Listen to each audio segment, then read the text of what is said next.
అనారోగ్యం, ఉద్యోగం, వ్యాపారం అప్పులతో బాధపడుతున్నారా? వెంటనే జేకేఆర్ గురువు గారికి కాల్ చేసి అపాయింట్మెంట్ తీసుకోండి.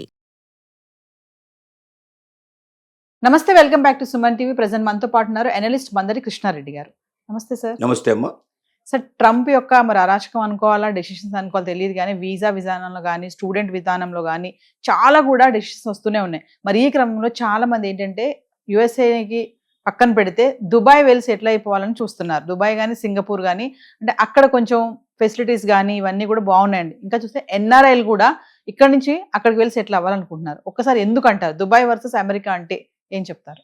ట్రంప్ రెండోసారి వచ్చిన తర్వాత చాలా కఠినమైన నిబంధనలు పెట్టడం, ముఖ్యంగా వలసదారులకి, ఇతర దేశాల నుంచి వచ్చి అక్కడ స్థిరపడేటువంటి వాళ్ళకి కఠినమైన నిబంధనలు పెట్టడం వల్ల చాలా మంది అక్కడ ఉండలేని పరిస్థితులు ఏర్పడ్డాయి. స్టూడెంట్స్కి అయితే బయట ఉద్యోగాలు చేసే అవకాశాలు లేవు. యూనివర్సిటీ ఉద్యోగాలు మాత్రమే చేయాలి. అవి చాలా లిమిటెడ్గా ఉంటాయి. ఓన్లీ 3% to 5% పీపుల్ మాత్రమే ఉద్యోగాలు దొరుకుతాయి. 95% ఉద్యోగాలు దొరకవు. బయట ఉద్యోగాలు చేస్తే వెంటనే వాళ్ళ వీసా రద్దు చేసేసి వాళ్ళని వెనక్కి పంపించేస్తున్నాడు. అలాగే H1B వీసా తప్ప వేరే వీసాల్లో ఎవరు ఉన్నా కూడా వాళ్ళు అక్కడ ఒక క్షణం కూడా ఉండకుండా వాళ్ళని బయటికి పంపించేట్టు ఏర్పాటు చేస్తున్నాడు. ఆల్రెడీ గ్రీన్ కార్డు వచ్చి పర్మనెంట్ మెంబర్షిప్ వాళ్ళకి రెసిడెన్షియల్గా, అంటే ఆ దేశ పౌరులుగా గుర్తించబడే వాళ్ళని కూడా ఏ క్షణంలో వాళ్ళ వీసా రద్దు చేస్తారో, ఎప్పుడు పంపిస్తారో తెలియని పరిస్థితులు అక్కడ ఉన్నాయి. గోల్డెన్ వీసా తీసుకున్న వాళ్ళకి మాత్రం కార్పొరేట్ పంచి వాళ్ళని పిలిపించేట్టు ఏర్పాటు చేస్తున్నాడు. మేధావులు మాత్రం ఈ దేశంలో ఉండండి, మా దేశంలో డబ్బు సంపాదించి మీ దేశానికి తీసుకెళ్ళడం కాదు, మీ దేశం డబ్బు తీసుకొచ్చి మా దేశంలో పెట్టేవాళ్ళు కావాలి మాకు, లేదా మా దేశంలో డబ్బు సృష్టించేటువంటి వాళ్ళు కావాలి తప్ప ఈ దేశం డబ్బుని ఇతర దేశాలకు తరలించేవాళ్ళు మాకు అక్కర్లేదని తెగించి చెప్పేస్తుంది. ఎప్పుడో ఒకసారి ఊడిపోతుందేమో నా ఉద్యోగం అనే భయం కూడా చాలామందికి ఉంది. అమెరికాలో ట్రంప్ వల్ల ఉద్యోగం ఊడిపోయేదానికన్నా మనం ముందు జాగ్రత్త పడి ఇంకా 2 సంవత్సరాలు ఇంకా ఉద్యోగం ఉన్నా కూడా, ఇంకా H1B వీసా అవకాశం ఉన్నా కూడా వాటిని వదిలిపెట్టేసేసి ఎక్కువ భాగం దుబాయ్కి వచ్చే ప్రయత్నం చేస్తూ ఉన్నారు. కొంతమంది సింగపూర్ కూడా వెళ్ళి ట్రై చేస్తూ ఉన్నారు, వెళ్తున్నారు, వెళ్ళి స్థిరపడుతున్నారు ఆల్రెడీ. కారణాలు ఏంటంటే దుబాయ్లో ప్రపంచంలో ఏ దేశంలో లేని కొన్ని సౌలభ్యాలు ఉన్నాయి. ఇన్కమ్ ట్యాక్స్ కలెక్ట్ చేయని దేశం దుబాయ్. దాదాపుగా చిన్న దేశాలు కూడా చాలా ఇన్కమ్ ట్యాక్స్ కలెక్ట్ చేస్తారు. అరుదుగా కొన్ని దేశాల్లో మాత్రమే, వేళ్ల మీద లెక్కించదగిన దేశాలు మాత్రమే ఇన్కమ్ ట్యాక్స్ కలెక్ట్ చేయవు. దాంట్లో ఇంత అభివృద్ధి చెందిన దేశాల్లో దుబాయ్ ఒక్కటే ఇన్కమ్ ట్యాక్స్ కలెక్ట్ చేయని దేశం. ఇన్కమ్ ట్యాక్స్ అంటే మీరు ఎంత సంపాదించుకుంటారో అంత డబ్బు మీదే. రెండోది ఏంటంటే రిస్ట్రిక్షన్స్ చాలా తక్కువ, ట్యాక్సెస్ చాలా తక్కువ, తర్వాత రిలాక్స్డ్ లైఫ్. ముఖ్యంగా భారతీయ కల్చర్ ఎక్కువ కనబడుతుంది. దాదాపుగా 50 లక్షల నుంచి 75 లక్షల దాకా మన ఇండియన్స్ అక్కడ ఇవాళ సెటిల్ అయిపోయిన కనబడుతుంది. ప్రతి 23 మందిలో 22 మంది బయట నుంచి వచ్చి అక్కడ సెటిల్ అయిన వాళ్ళే. దుబాయ్లో ఉండే వాళ్ళకన్నా, అంటే దుబాయ్లో అక్కడ ఉన్నటువంటి దుబాయ్ స్వయంగా వాళ్ళకున్నటువంటి జనాభా కన్నా 22 రెట్లు బయట నుంచి వచ్చిన వాళ్ళ వల్లనే ఉండిపోయింది. 200 జాతులు అక్కడ నివసిస్తున్నాయి దాదాపు. అంటే ప్రపంచంలో ఉండే ప్రతి దేశం నుంచి అక్కడ వచ్చి స్థిరపడే వాళ్ళు చాలా మంది కనబడతారు మనకు. Indian schools, Indian colleges, Indian education institutions కోకొల్లలుగా ఉన్నాయి. ఒక రకంగా భారతదేశం తర్వాత భారతదేశం లాగా కనబడేటువంటి దేశం ఏంటంటే దుబాయ్. మనం బయటికి వెళ్ళామంటే మన భాష మాట్లాడే వాళ్ళు దొరుకుతారు. మనం గట్టిగా అరిచామనుకోండి, మన భాషలో 10 మంది పరిగెత్తుకుంటూ వస్తారు. అంటే అంత దగ్గరగా ఉండేటువంటి అవకాశాలు ఉన్నాయి.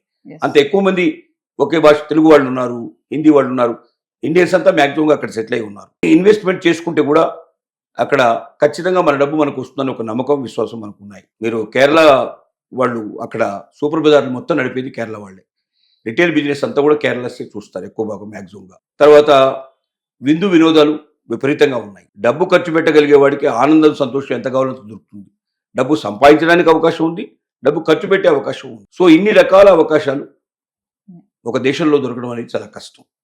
అమెరికా లాగే రిస్ట్రిక్టెడ్ దేశంలో ప్రతిక్షణం ఏం జరుగుతుందో తెలియకుండా, ట్రంప్ రాత్రి పడుకుంటే పొద్దున్న లేచి ఎవడు పీక వేసేస్తాడో, ఎవడిని వేటు వేసేస్తాడో తెలియని పరిస్థితి లోపల భయం అంటూ బిక్కుమంటూ బతికేదానికన్నా ఆనందంగా, సంతోషంగా, ఒక్క పైసా ట్యాక్స్ కట్టాల్సిన అవసరం లేకుండా వచ్చే డబ్బంతా ఉపయోగించుకునే పద్ధతి లోపల మంచి ఉద్యోగాల్లో కూడా సెటిల్ అవ్వడానికి అవకాశం ఉండే పరిస్థితులు ఉన్నప్పుడు ఎందుకు వదిలిపెట్టకూడదు? పైపెచ్చు 15 లక్షల రూపాయలకి అక్కడ పర్మనెంట్ వీసా దొరికే అవకాశాలు కూడా ఉన్నాయి. 15 లక్షలు అంటే ఎక్కడి 47 కోట్లు, ఎక్కడ 15 లక్షలు?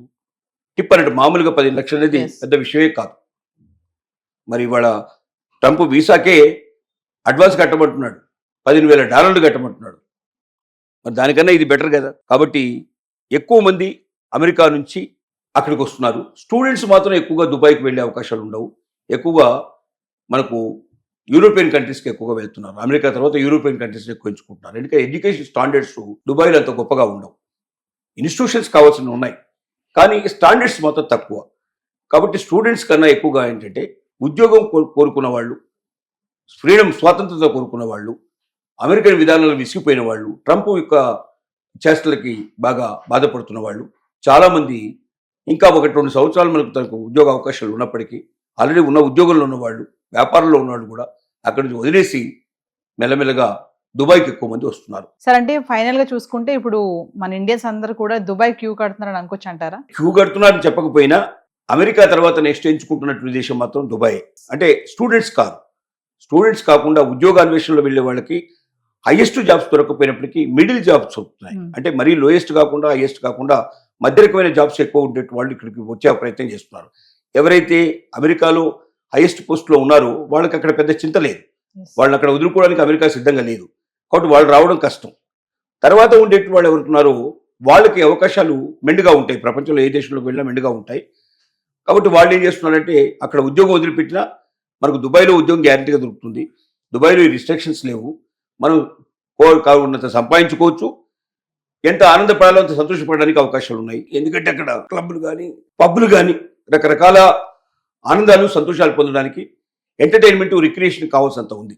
ముఖ్యంగా ఇండియన్ రిక్రియేషన్ పొందడానికి ఇండియన్ సినిమాలు కానీ ఇండియన్ సంబంధించినటువంటి అక్కడ వేరే రకమైన రిక్రియేషన్ సంబంధించినటువంటి అనేక రకాల అవకాశాలు దుబాయ్లో ఉన్నాయి. ఒక రకంగా సెకండ్ ఇండియా అని చెప్పుకోవడానికి ఒక అవకాశం ఉంది. అని మనకు ప్రభుత్వం నుంచి ప్రకటన ఏమీ లేకపోయినప్పటికీ ఒక రకంగా సెకండ్ ఇండియా లాగా ఉంటుంది. అక్కడ హిందీ మాట్లాడేవాళ్ళు కోకొల్లుగా దొరుకుతారు, అలాగే అన్ని భాషలు మాట్లాడేవాళ్ళు దొరుకుతారు. ఆనందం సంతోషం స్వయంగా ఉంది. నిశ్చింతగా జీవితం గడిపే అవకాశం ఉంది. అక్కడ ఏ రకంగా కూడా గొడవలు కొట్టాటలు చాలా తక్కువ, పేల్చుకోవడాలు కొట్టుకోవడాలు చాలా తక్కువ. అక్కడ ఉండే మనస్తత్వాలు కూడా చాలా బాగుంటాయి. రెండోది ఇతర దేశాల్లో ఉన్నాం కాబట్టి వేరే వాళ్ళు కూడా అంతగా ఎవరు కూడా రియాక్ట్ అయ్యే అవకాశాలు ఉండవు. ఒక నిశ్చింతమైన జీవితం గడపడానికి అవకాశం ఉందని మాత్రం చెప్పుకోవచ్చు. Thank you.